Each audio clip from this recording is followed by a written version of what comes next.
Punjab police के retired DIG Indrajit Singh Sidhu 87 वर्ष की उम्र में भी समाज सेवा में जुटे हुए हैं। वे अपनी सोसाइटी की सफाई निस्वार्थ भाव से करते हैं और जगह जगह फैले कूड़े को खुद उठाकर स्वच्छता का संदेश दे रहे हैं। उनका मानना है कि अगर आप किसी विदेशी देश में जाएं और वहां की फर्श देखें तो आमतौर पर वे बहुत साफ होती हैं, लेकिन भारत में ऐसा नहीं है।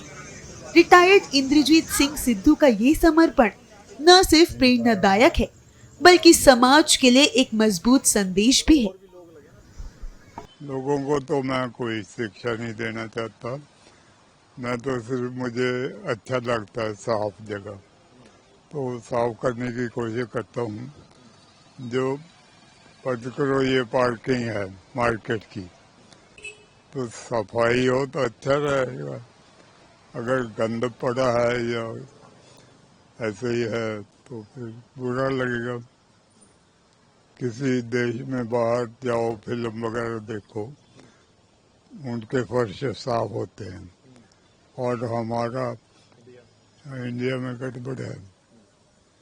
तो अच्छा है अभी कंपटीशन होता है सफाई का ऑल इंडिया में।